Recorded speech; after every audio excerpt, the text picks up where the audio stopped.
o perfil dos novos programadores. Então, vamos lá.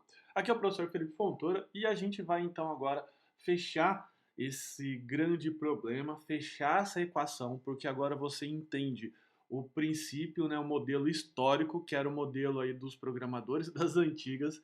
O problema é que esses programadores agora, que eu estou incluído, você está incluso e todos esses outros 18 milhões e meio de programadores também estão incluídos, que a gente precisa então resolver uma equação, que é excesso de conhecimento, excesso de informação para uma mente limitada. Então, uma hora essa conta vai estourar, uma hora isso vai ser um problema e você não pode ser mais só medido como um bom profissional. A medida como um bom profissional não pode ser mais só conhecimento, né? Aliás, até porque as empresas não estão pedindo, o mercado em si, porque eu falo muito de empresa, mas também vale, se você quer ser um freelancer, se você quer ser né, um empreendedor, também vale as mesmas regras para o mercado, tá? Então, a gente sabe então que precisa de outras habilidades que você agora vai ter que começar a desenvolver. E você sabe que eu estou aqui para te ajudar nesse processo e que essas habilidades não são habilidades que você vai aprender da noite para o dia, mas são habilidades perfeitamente possíveis de se aprender e vão ser muito mais tranquilas, muito menos difícil e sofrível se você está seguindo um método, que é o método que eu vou passar para você. É um dos possíveis métodos que existem por aí. Você pode, claro, seguir tentando descobrir o seu método, como eu fiz e estou passando para você agora, ou pode pegar um método e seguir esse método e até adaptar a sua realidade, que é o que eu estou fazendo com você agora, é o que você está se propondo fazer hoje. Então, vamos entender essa questão que é o perfil desses novos programadores, desses novos profissionais que o mercado está exigindo, para ontem, aliás. Então, certamente o conhecimento ainda é muito importante para esses programadores, certo? Certo. Por quê? Porque isso é a matéria-prima da mão de obra desses programadores, que é o conhecimento. Por isso que você precisa tratar muito bem o seu corpo, a sua saúde, a sua mente. A sua mente precisa estar livre de ruídos para que você possa construir coisas boas. Porque se a sua mente ela tá doente, ela tá com algum tipo de problema, qual vai ser, né, qual é a matéria-prima? Se a matéria-prima é problemas, o seu produto vai ser problemas, tá certo? Então fica a minha dica aí para você, minha dica de profissional, que é trate bem o seu corpo, trate bem a sua mente. Eu sei que no início, né, é um pouco complicado, mas você precisa estar muito antenado nisso. E coisas como, por exemplo, meditação, exercícios físicos, não é brincadeira. Eu faço isso e eu garanto para você que vai ajudar muito nessa jornada. E até uma coisa que eu pratico, sim, sem vergonha nenhuma, é o ócio criativo. Tem dias que eu tiro que eu não faço absolutamente nada. E eu me orgulho muito, porque é o tempo que a minha mente tem para descansar, ok? Bom, o papo de agora não é sobre mente, não é sobre saúde, mas sim explicar essas novas habilidades, mas fica aí um parênteses que são as minhas dicas. Mas enfim, como eu comentei, o programador não pode ter só isso, né? Só conhecimento. Seria mais ou menos algo que você entrar numa pizzaria, sentar numa mesa, você vai abrir um cardápio e você vai querer comer uma pizza, óbvio. Mas você não passa nem pela sua mente que aquela pizza não é gostosa, que aquela pizza não é bem feita, ou que aqueles ingredientes não são de boa qualidade. Por quê? Porque senão você nem entraria naquela pizzaria, você nem gastaria o seu dinheiro. E é a mesma coisa com você. Uma empresa, um mercado vai te contratar, vai contratar você, ele não passa pela cabeça dele. Quer dizer, você passa até por um crivo, por um filtro, né, que você não tem conhecimento. E fica tranquilo, tá? Fica tranquila também, porque esse conhecimento não é só conhecimento avançado. Claro que você vai almejar conhecimentos avançados, mas também tem um mercado muito sedente, que é daqueles mercados mais simples. Poxa vida, você vai, vamos pegar aqui o mercadinho da esquina. Você acha que o tiozinho que está lá no mercadinho da esquina, ele tem conhecimento suficiente para que você possa para que ele possa implantar, por exemplo, mesmo um sistema mínimo que seja de gestão de estoque, que ele não tem, que ele anota no caderninho. Então você já vê que só aí na esquina da sua casa, quantos mercadinhos, quantas padarias não podem ter que estão precisando do seu serviço. Claro que você não vai receber o quanto você receberia por estar numa empresa de alta tecnologia ou inventando um produto novo, mas de repente é o que tem acessível para você nesse momento. Então vamos parar, vamos combinar uma coisa que é só achar que você precisa estar lá no topo. Não, existem diversos níveis de travessão que você precisa pular, tá certo? Mas para também que você precisa estar preparado. Senão o que, que vai acontecer? Você vai ficar se frustrando, tentando alguma coisa para que ainda não é para você. E vice-versa. De repente, você é uma pessoa muito capacitada também, né, tá sendo mal aproveitado. Então você precisa se conhecer. Bacana?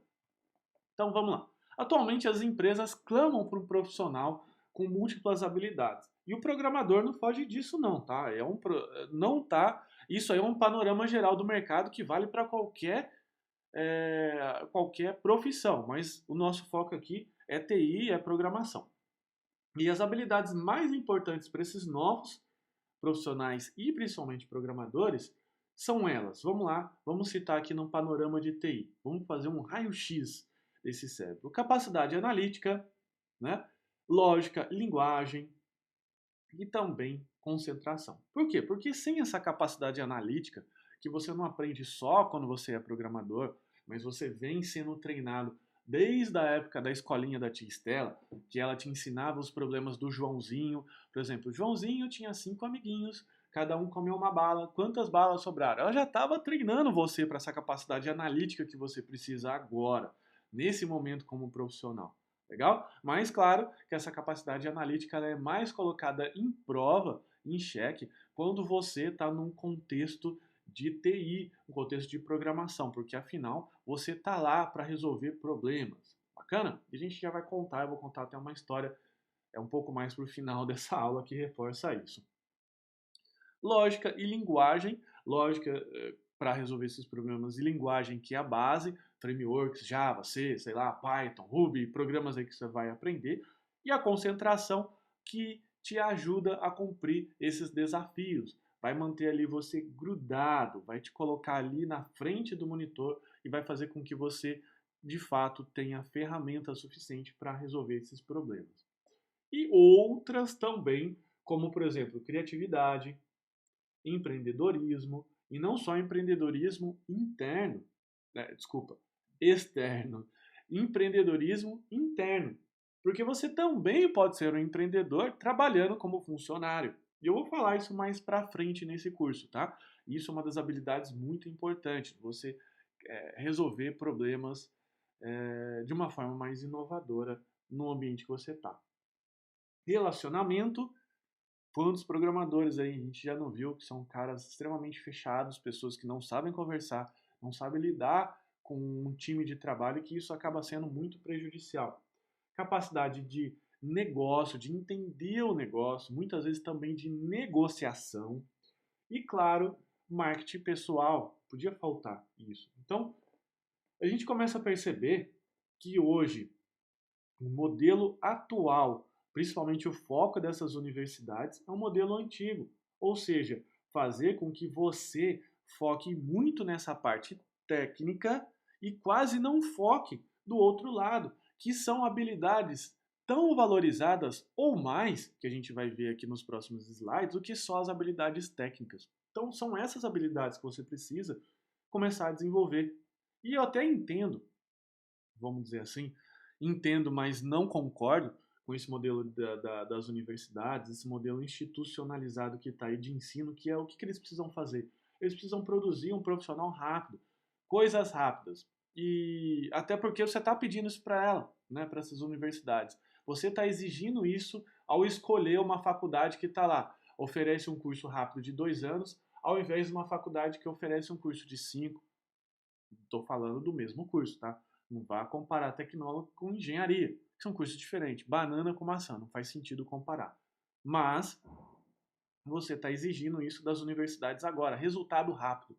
E te ensinar coisa técnica dá um resultado rápido. Se você for uma pessoa aí inteligente como você em poucos dias estudando alguma coisa, alguma técnica que a escola ali está ensinando, você já tem a capacidade de produzir resultados. Sendo que te ensinar a ser mais criativo, né, ter um melhor relacionamento, são coisas que demoram, que demandam anos.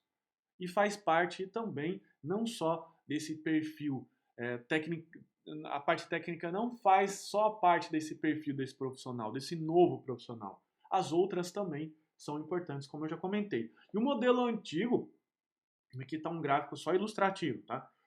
Nos ensina que devemos focar 99% dessas habilidades técnicas. Tanto é que, por exemplo, quando eu fiz lá a engenharia da computação, lá no final do curso, lá no último semestre, naquela época ainda era semestral, tinha lá um curso de empreendedorismo, que entra um professor que não sabe nada que ele está falando, porque ele nunca foi empreendedor. Eu não estou falando de ser empresário, de ter empresa, tá? Estou falando de ser empreendedor. Talvez ele nunca foi empreendedor, é um cara que foi muito bom, só que na década de 80, para falar de um assunto que você não está nem um pouco preocupado em entender, porque você está cansado, está no final de curso, você está preocupado com o seu trabalho de graduação, você já está preocupado com estágio, com emprego, como é que eu vou pagar a faculdade, as próximas coisas, inclusive, se você não é casado, eu quero casar, quero comprar minhas coisas. Então, assim, é um momento totalmente inadequado, sendo que deveria, na minha visão,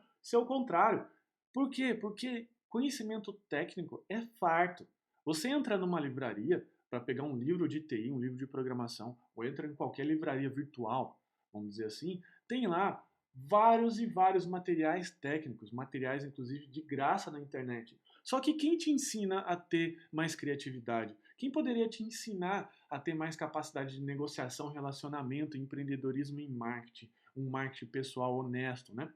Só ali mesmo naquele momento que você está inércio, né?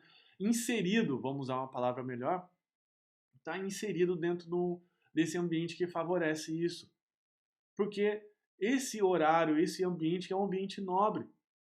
Eu não estou colocando para baixo essa parte técnica, como eu comento com você. É muito importante, é a base. É a mesma coisa que chegar numa padaria e o pãozinho não está quentinho, fresquinho do jeito que você imagina, ser um pão de ontem. Não faz sentido. É a base desse negócio. Só que só isso não é mais o suficiente. Eu acho que eu já estou conseguindo te convencer, né? E eu não preciso ficar repetindo tantas vezes. Por quê? Imagina a seguinte situação, só para a gente fechar esse tópico. Você sai de férias e pega a estrada com o seu carro, tá? Ou o carro de alguém, ou aluga um carro, não sei, sai de férias. Pode ser num ônibus também, ok?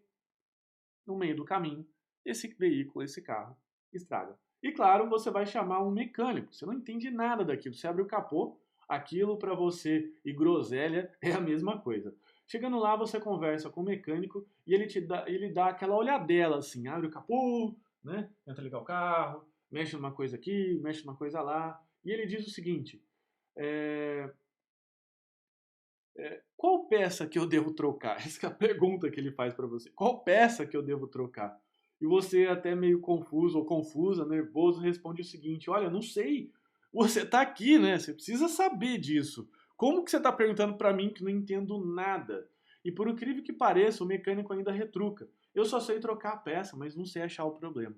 E quantas vezes eu já vi essa situação acontecer? Programador que era apenas trocador de peça. Como assim? Aquele programador que não sabia achar o problema, que recebia o problema pronto, do tipo, faça a classe XPTO, faça o programa com essa tela. Era um programador trocador de peças, que é igual esse caso do mecânico que eu estou comentando. Você acha que esse tipo de perfil, você acha que esse tipo de programador que só tem esse conhecimento, que só tem essa habilidade de criar um programa, é um programador valorizado? Com certeza não. É um programador que ele vai estar marginal ao negócio. Não confunde marginal no sentido de bandido, tá? Marginal a vamos dizer assim, a estratégia da empresa, um negócio, que é o que a gente vai começar a entender agora. Então imagina que eu tenho um gráfico, eu gosto de gráfico, né? Você viu?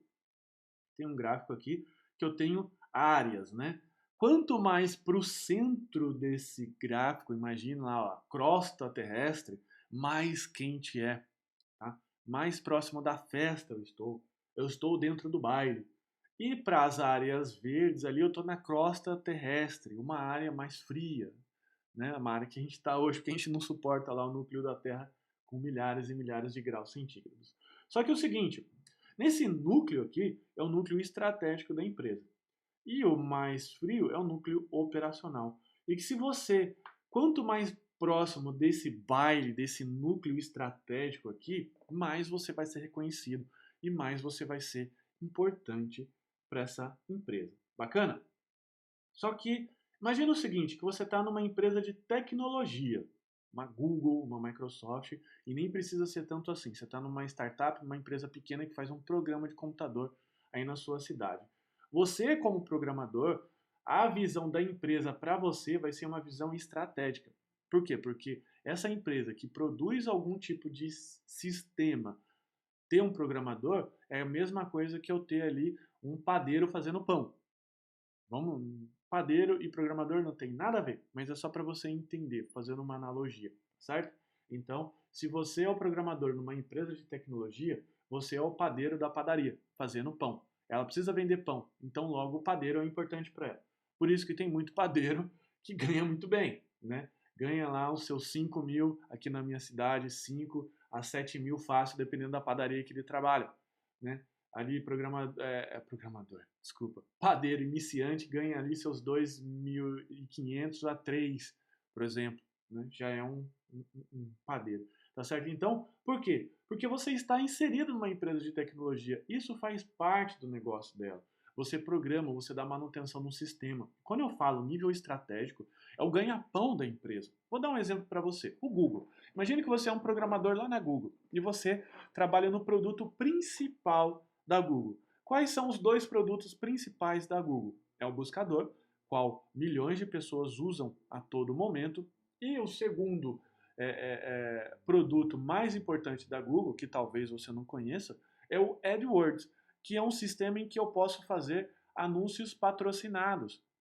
ou palavras-chave patrocinadas. Por exemplo, seguro de carro, você quer fazer o seguro do seu carro. Daí eu quero estar à frente do meu concorrente. Eu patrocino essa palavra-chave e pago por clique. Então, se você é um programador que você está dando manutenção nesses algoritmos, nesses produtos, para a Google, você é muito importante. Ok? Agora vamos imaginar que você está numa empresa que não é de tecnologia. Eu vou citar aqui, por exemplo, para que fique um pouco mais claro, para que fique um pouco mais perto da nossa realidade, um escritório de contabilidade. O escritório de contabilidade, ele lida ali com os clientes, pagamento, né, o fluxo de caixa de empresa, aquelas coisas. E você não quer, não gosta e não quer saber disso. Consequentemente, o que sobra para você? Vai sobrar ali o operacional, da manutenção em computador.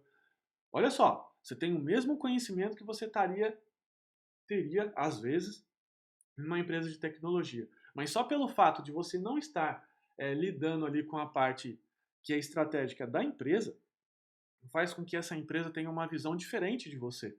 Porque você vai estar ali às marginais, né, desse modelo estratégico, vai estar nessa parte ali operacional, fazendo com que você vire meio que uma peça trocável fácil, né? O menino lá dos computadores, o menino da TI. Ô, chama o menino lá porque o meu computador aqui parou de funcionar.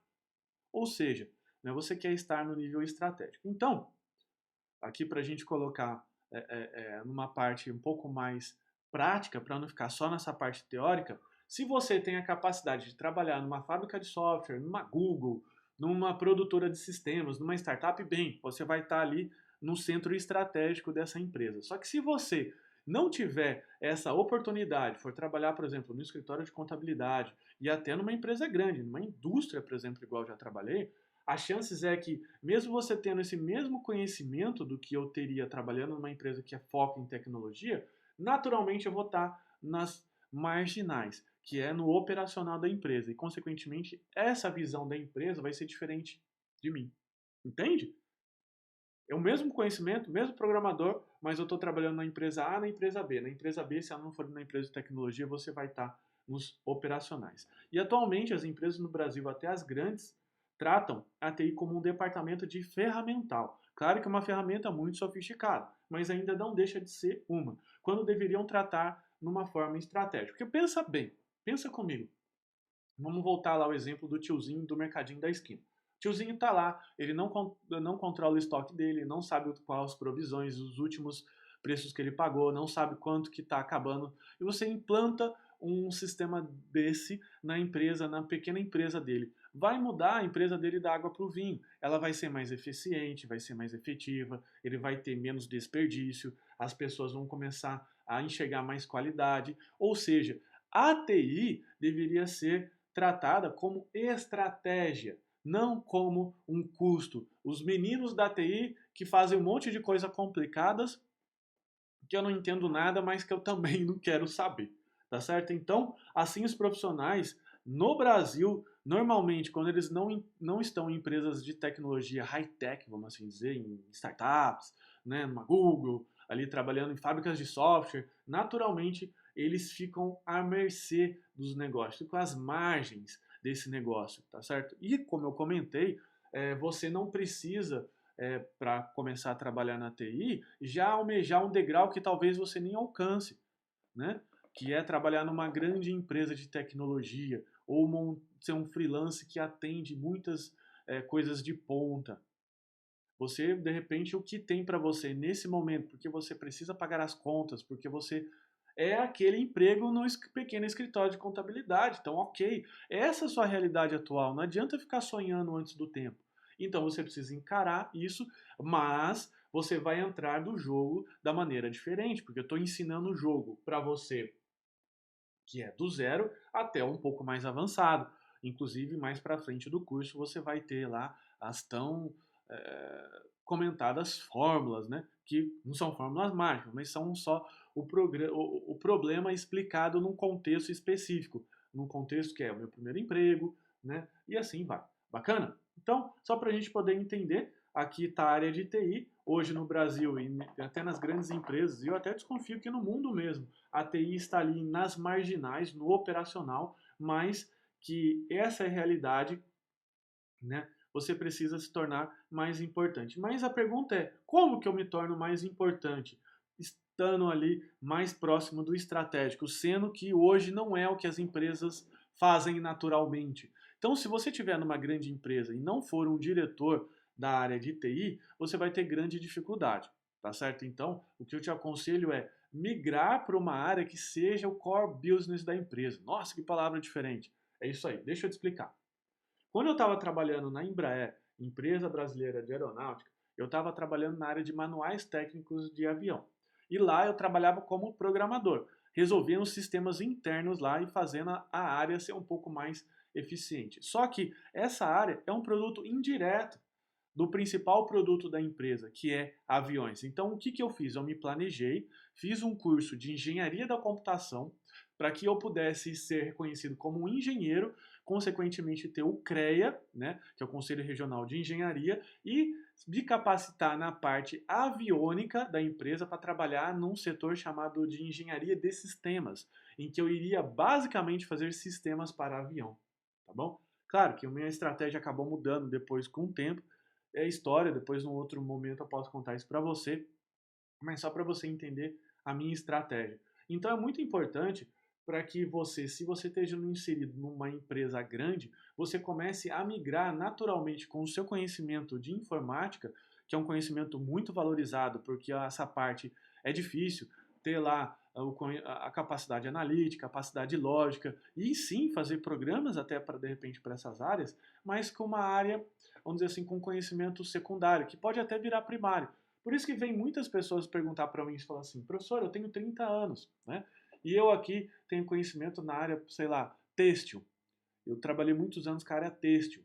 Vale a pena eu migrar para a área de programador, esquecer essa área têxtil? Não, absolutamente não. O que, que você vai ficar? Você vai ficar inserido perto desse modelo estratégico da área têxtil, fazendo soluções para a área têxtil com a sua capacidade de programador, que é uma baita de uma capacidade, ok? Então isso se você tiver inserido num macro contexto, que é um contexto que você não tem tanto domínio assim, a não ser que você esteja no alto escalão. Agora vamos migrar para o outro lado. Se você tem uma empresa pequena, vamos voltar de novo ao exemplo do escritório de contabilidade. O escritório pequeno, o que você vai fazer?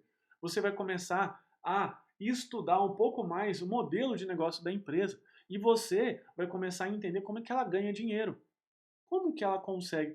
Você vai começar a se envolver com os problemas dela. Então, se você entrou no escritório de contabilidade, comece a estudar matérias correlacionadas a isso. Só por fazer isso, você já vai ser visto de uma outra forma, mesmo não se envolvendo diretamente com contabilidade, ali com livro caixa, essas coisas. Mas o dono da empresa, que você tem normalmente acesso, o gerente ali, já vai começar a te enxergar com os outros olhos, porque ele está ali inserido dentro do contexto estratégico e vai falar assim, caramba, essa pessoa aqui, ela está realmente se interessando pela empresa, então eu vou começar a olhar ela com uma outra visão. Beleza? Ficou claro? Então são duas questões bem diferentes. Quando eu estou num ambiente macro, que eu não tenho tanto domínio, ou no ambiente que é um ambiente menor, quando eu tenho domínio.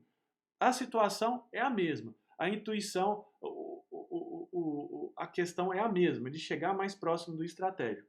Só que a estratégia muda conforme muda o caso, tá certo? E já que essa é a realidade, né?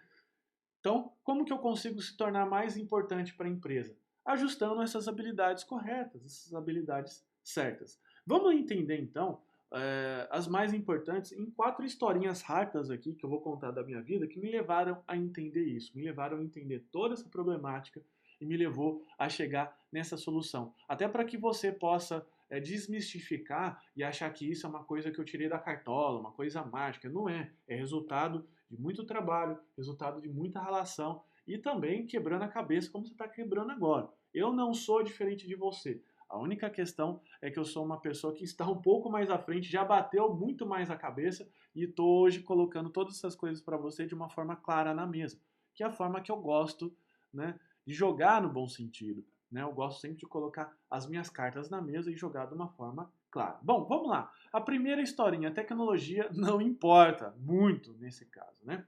Bom, eu estava lá em 2010, se eu não me engano, e eu conhecia muito de PHP. Ainda conheço relativamente, mas como não estou mais me atualizando, pode ter coisas que já pode ter mudado de área. E eu estava lá criando uma solução que era um sistema de conteúdo para empresas. Eu já tinha a minha empresa, nessa época eu estava prestando serviço para agências de publicidade, agências web. Elas precisavam criar websites. Então, nessa época, o que acontecia? Essas agências e esses programadores travavam o cliente da seguinte forma: não entregavam para ele um sistema que ele pudesse mudar o conteúdo. Se ele quisesse mudar o telefone, ele teria que contratar esse programador. Como a hora desse programador era muito cara, o que eles forneciam? Eles causavam um problema, né? Limitavam a pessoa nisso e davam uma solução, né? Para um problema que eles mesmos causaram, que era o quê? Assinatura. Então você me pagava um valor bem menor por mês e eu fazia a manutenção no seu website, mesmo que se fosse para trocar um telefone lá, um número de telefone que seja. E claro, como o número de alterações não era autossuficiente para justificar muito trabalho, eu podia assinar isso com 10, 20 clientes e eu tinha uma renda recorrente todo mês, fora aquela renda que era da criação de websites do zero. Legal? Então, eu fazia um sistema que proporcionava a pessoa não ficar refém, ou seja, ela mesma alterava o conteúdo que ela queria.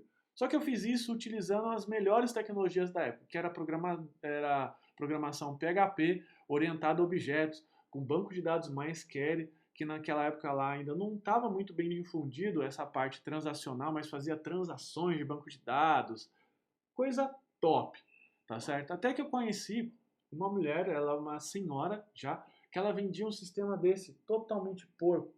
Porco no sentido tecnicamente. Era uma tecnologia muito simples, muito, que nem era usada naquela época. Imagina hoje, que era em CGI por.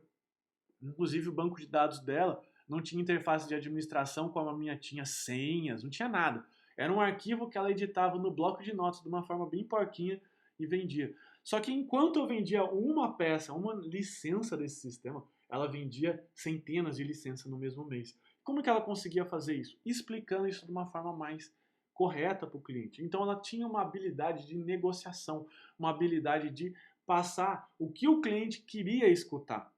E eu não tinha essa habilidade. E era por isso que eu não vendia nada. Ou seja, mesmo com todo o conhecimento do mundo, mesmo com todas as coisas mais top que eu podia fazer, que eu conhecia na época, eu não ganhava dinheiro. E, moral da história, não adiantava nada eu só aplicar conhecimento, só aplicar tecnologia de ponta, sem que o cliente entendesse isso do outro lado e principalmente valorizasse. Porque de repente ele fala assim, ah, legal, cara, mas você está querendo dar um carro de Fórmula 1 para eu andar numa estrada de terra, de chão. Não faz sentido. Ele até pode reconhecer, mas ele não paga esse preço para isso. Tá bom? Então isso que você precisa ficar muito esperto, muito esperta. É essa a situação. Bom, vamos para a próxima. Seja um resolvedor de problemas, não um causador. Isso eu acabava criando, né? Não tenho orgulho de falar disso, mas grande maioria dos programadores hoje criam dificuldades para manter o seu trabalho. Não seja uma pessoa dessa forma. Eu lembro que eu estava lá na Embraer, lá trabalhando como programador, e toda reunião que tinha para criar um sistema diferente ou para dar manutenção, eu colocava milhares de empecilhos, do tipo, ah, vou precisar mexer numa tabela tal, mas você sabe que isso é complicado, né? Ou seja, eu não estava querendo resolver o problema do meu cliente e por isso, por consequência, ser mais valorizado. O que eu estava fazendo? Eu estava valorizando o meu passo, só que da forma errada, criando dificuldades e deixando o cliente com medo para que ele me valorizasse mais. Eu, muito burro nessa época, achava que isso poderia ser um fator de valorização do meu trabalho, colocando dificuldades nos outros. Então não faça isso. Não é criando dificuldade, valorizando muito o seu conhecimento de uma forma errada, vai ser o que o cliente vai valorizar em você. Ele vai valorizar a sua capacidade de resolver os problemas dele no prazo e com qualidade. Combinado? A próxima aqui.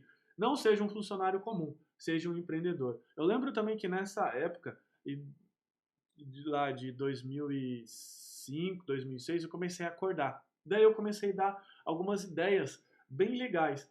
E eu lembro que eu comecei a dar algumas ideias do projeto Boa Ideia, que era um projeto interno que valorizava e premiava os funcionários que davam ideias para melhorar o processo da empresa. Era uma empresa relativamente grande, né? A Embraer nessa época ela tinha 20 mil funcionários, só nessa unidade que eu trabalhava, então fazia com que o dono da empresa, o presidente, não consiga olhar todos os detalhes, obviamente porque é muito complexo. Então, eles criaram um programa que premiavam as pessoas que davam boas ideias. E eu comecei a enxergar coisas simples e ser um empreendedor dentro dessa empresa. Eu enxergava o problema e normalmente criava até um pequeno aplicativo para resolver esse problema, sendo que isso nem era me pedido. Então, assim, eu enxergava o problema, vendia a resolução desse problema e entregava esse problema. Eu ganhei, cheguei cheguei a concorrer até na época a alguns prêmios por conta disso. Legal? E uma outra historinha também é que seja uma autoridade para quem te conhece. E eu recebo, só pelo fato de estar exposto na internet, eu recebo, isso faz parte do meu marketing pessoal e tudo mais, eu recebo muitas vezes pedidos de consultoria, né? Pessoas que me viram na internet falam assim, cara, eu presumo que se esse cara tá no YouTube, se esse cara escreve um blog, tá um post, que é isso que eu vou te ensinar, que é isso que eu vou passar para você, eu presumo então que ele sabe o que ele está falando, né? Porque se eu escrevo, eu sei. Então eu recebo inclusive vários pedidos de consultoria de pessoas falando assim, cara, eu tô com um problema tal na minha empresa, vi que você fala sobre programação, você não pode me ajudar? E com isso, como as pessoas estão pedindo mais, eu posso valorizar mais o meu valor hora. Por quê? Porque as pessoas estão pedindo mais coisas. Legal? Então, no geral, são pequenas historinhas que me fizeram enxergar o problema e também fazer para ilustrar e fechar todo esse problema na sua mente desse contexto histórico, que eram os programadores lá da década de 70, desculpa, de 60 para cá, né?